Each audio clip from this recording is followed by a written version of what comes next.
I want to ask you, is there a film that you can recommend that has impeccable structure? Like when you see it, you're just like, wow.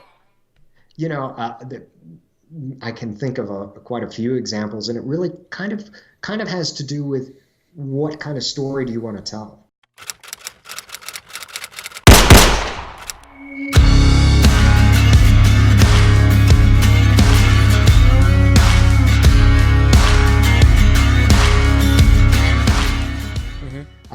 You know, I'm a big believer in kind of like you're a real estate developer. You look at the comps, you look at what's out there, you look at, you know, what kind of movies do you love that you want to write. You know, I do and I've always thought it was one of the really truly brilliantly structured movies was Shrek.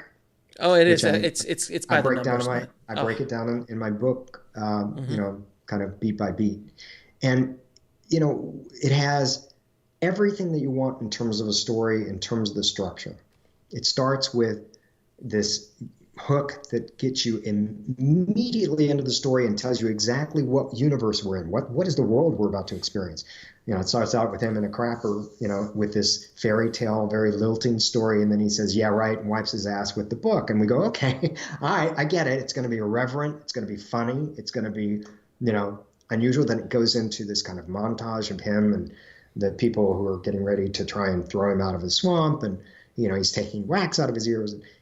That, you know, that kind of completely described in a nutshell the universe that we were in, and it just goes from there. And every beat is meticulous in terms of what happens structurally, where it goes from there. So that was one I loved. I thought on kind of a comedy drama side, I thought Silver Linings Playbook was very well structured. Beautiful movie. And again, you know, really well structured. We meet our kind of reluctant hero who, you know, is pining for the girl in his past that he wants to get back, and has to put together this plan to try and win her, and meets Jennifer Lawrence. I mean, it's all, again, all there. And we get, you know, it's a very, you know, way different story from Shrek in terms of, you know, how it's structured and where it flows out because of different genres.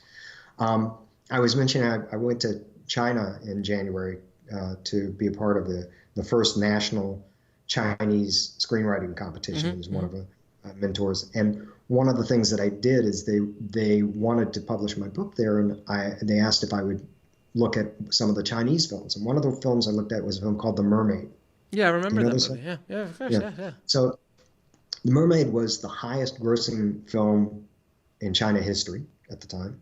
Made over $500 million worldwide, and barely made a splash here.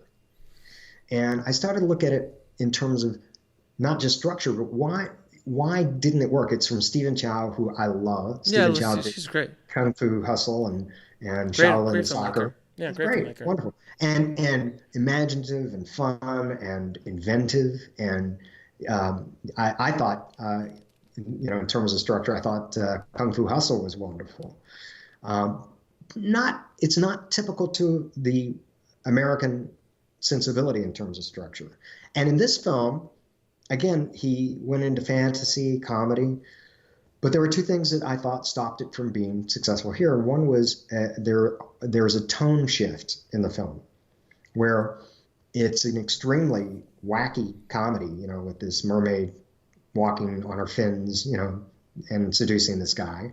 But then there are moments where we see dolphins in Taiji being slaughtered, and, you know, the mermaids being killed by sound waves and slaughtered by people shooting them. And it's just, you know, there was a mismatch in terms of the tone.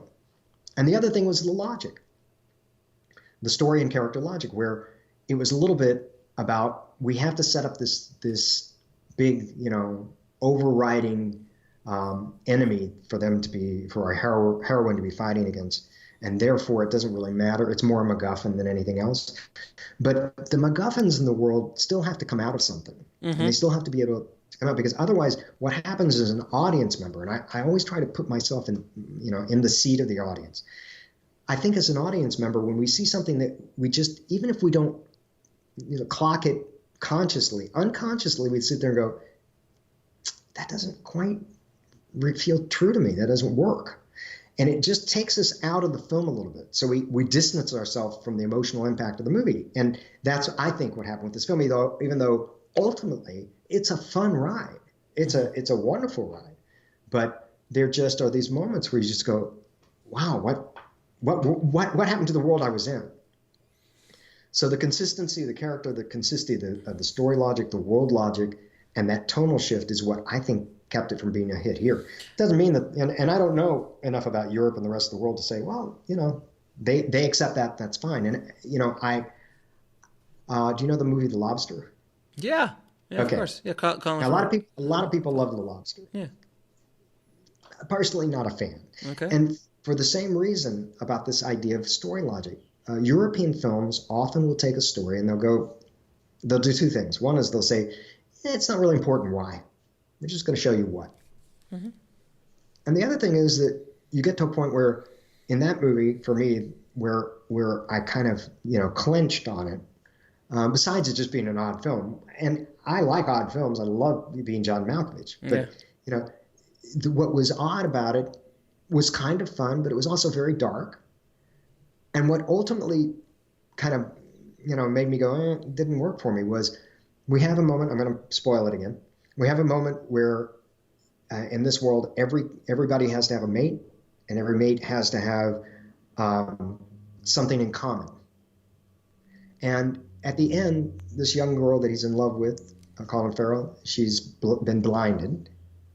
And he's asking her, what's your favorite color? And she says, blue. And he says, oh, darn, it's red. Okay. Do you speak German? No, I don't speak German. Oh, darn it. And they have this moment where they're going back and forth about what do we have in common? And the last shot of the film is him with needles poised to poke his eyes out. And I wanted to say to the film writer, have you ever laughed at a joke? Do you have two legs? How about hair? Do you breathe? There are other things that they could have in common. Right. And for me, it was logic. Like, he's going to blind himself over this? And then they end it there. So we don't know if he blinds himself or not, which is very European. Very, very European. The movie The Skin I'm In, do you know that one? No. I don't know that one. It's Antonio Banderas, and it's Spanish film about the guy, the surgeon who takes the guy who rapes his daughter or attacks his daughter, doesn't actually rape her, attacks his daughter and forces them to have a sex change operation and then falls in love with her. Oh, yeah, that's very mainstream. It's very mainstream. Yeah. That concept's very mainstream. And that film, really well done, but had an ending where you went, really? This is where you, okay, all right.